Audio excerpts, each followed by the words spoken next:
Hello friends. என்ன திவ்யாவை அர்ச்சனான்னு சொல்கிறாங்க. சாண்ட்ராக்கா கரெக்டாக தான் வந்து பார்வை ஜட்ஜ் பண்ணியிருக்காங்கன்னு சொல்கிறாங்க. பிரஜின் செம்ம கட்ஸுப்பா அப்படின்னு சொல்கிறாங்க. அதுக்கப்புறம் திவ்யாவுக்கு வந்து பிஆர் வேலை செம்ம ஒர்க் வெளியில் நடக்குது. வினோத்துக்கும் செம்ம ஒர்க் வெளியில் நடக்குது. இதெல்லாம் தெரிஞ்ச கதையாக தான் இருக்குது. அதுக்கப்புறம் கமருதீனுக்கு அதுக்கு மேலே நடக்குது. பாவம், அவங்க பிஆர் ஒர்க்கு விழுந்து விழுந்து வேலை செய்கிறாங்க. ஆனால் இவர் தான் விழுந்து விழுந்து உள்ளே தூங்கிட்டு இருக்காரு. வேறு எதையாச்சும் செய்கிறாரா என்ன? சரி, ஓகே. இப்போ இன்றைக்கி நம்ம திவாகர் ஒரு போட்டார். அவ்வளோ பாயிண்ட்டாக எடுத்து வச்சார். அந்த வீட்டில் அவர் எவ்வளோ கலாய்ச்சிருப்பீங்க. நான் திவாகர் ஃபேன்லாம் கிடையாதுங்க. அவரோட வீடியோஸ்லாம் நான் பெருசாக வெளியில் பார்த்ததில்லை. ஸோ நான் இந்த ரிவ்யூ சொல்லும் போதே நிறைய பேர்கிட்ட சொல்லியிருப்பேன். திவாகர், கலையரசன், அரோரா இவங்க 3 பேரும் கான்ட்ரவர்சி ஆனால் கான்ஃப்ளிக்டான ஆளுங்க தான். அவங்களுக்கு உள்ளே போகும்போது வேறு டேர்ம்ஸில் வேறு விஷயங்கள் இருந்தது. அது எதர் பாசிட்டிவ் ஆர் நெகட்டிவ். அதை பற்றின எந்த ஒரு ஃபிக்ஸட் மைண்டுக்குள்ளேயும் நான் போகல. எனக்கு அது தெரியவும் தெரியாது. ஓரளவுக்கு மேலோட்டமாக தெரியும், பெருசாக தெரியாது. ஆனால் சரி, ரிவ்யூவராக அவங்க கேம் எப்படி இருக்குது அப்படிங்கிறத மட்டும்தான் நான் பேசுவேன்னு சொல்கிற இடத்துல திவாகருக்கு 1000 இருந்தாலும் நான் ஃபஸ்ட் வீக்லேருந்து அவர் அதை தான் சொல்லிட்டுருக்கேன். அவர் வந்து நெகட்டிவாக நிறைய ட்ரால்ஸ் பார்த்து அந்த விஷயத்துக்கு எப்படி வந்து ரொம்ப ஸ்ட்ராங்காக நிற்கணுன்றதுல தெளிவாக இருக்கார். கொஞ்சம் லூஸ் ஸ்டாக்கு விடுறாரு, இல்லைன்னு சொல்லலை.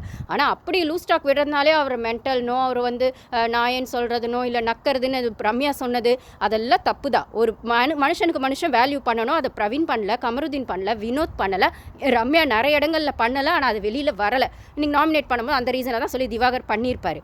எனக்கு இந்த உள்ளே போன புத்திசாலி கண்டஸ்டன்ட் இருக்காங்கல்ல, திவ்யா, பிரஜின், சாண்ட்ராலாம், அவங்க என்ன சொல்கிறாங்க? பாருக்கு எதிராக பாரு தான் வந்து கேட்டாங்க, நாங்கள் சொன்னோம், அதை அப்படியே ட்விஸ்ட் பண்ணி விட்டா அப்படின்னு சொல்கிறீங்களே.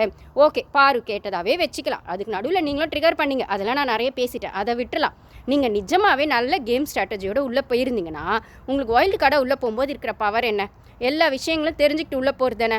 இதில் குரூப்பிசம் பற்றி உங்களுக்கு தெரியும் தானே. ரம்யா டபுள் கேமும் உங்களுக்கு தெரியும் தானே. பிரவீன் ஆடுற பூமர் கேமும் உங்களுக்கு தெரியும் தானே. கனி ஆடுற விஷத்தன்மையான கேமும் உங்களுக்கு தெரியும் தானே.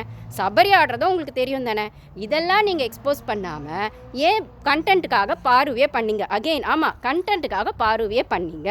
அப்படி நீங்கள் பார்வை அட்டாக் பண்ணணுன்னு போயிருந்தா கூட உங்களோட ஸ்மார்ட் ஸ்ட்ராட்டஜி எப்படி இருந்திருக்கணும்னா, அந்த பொண்ணே வந்து கேட்டிருந்தாலும் நான் அதை வந்து உங்ககிட்ட சொல்லணும்னு அவசியம் இல்லை. நான் பார்த்துட்டேன், நிறைய பார்க்கல, அதை பற்றி உனக்கு என்ன, உங்ககிட்ட அதை பற்றி நான் டிஸ்கஸ் பண்ணணுன்னு அவசியம் இல்லைன்னு நீங்கள் சொல்லியிருந்தா அந்த பொண்ணு பாட்டுக்கு அதே வந்துட்டு அந்த பொண்ணுக்கான ஒரு வீக்னஸ் ஆகிருக்கும்.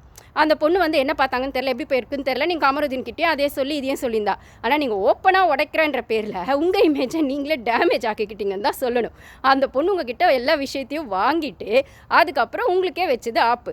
ஸோ அந்த பொண்ணு பயந்ததாகவே வச்சுக்கலாம். பயந்தாலும் சரி, ஓகே, இது இப்படி போயிருக்கு. அந்த பொண்ணு தெளிவாக சொல்லிச்சு, வைல்டு கார்டாக வந்தால் கேட்க தான் செய்வாங்க. ஏன்னா நீங்கள் பார்த்துட்டு வந்திருக்கீங்க, நீங்கள் ஏன் சொன்னீங்க அப்படின்னு ஒன்று இருக்குது.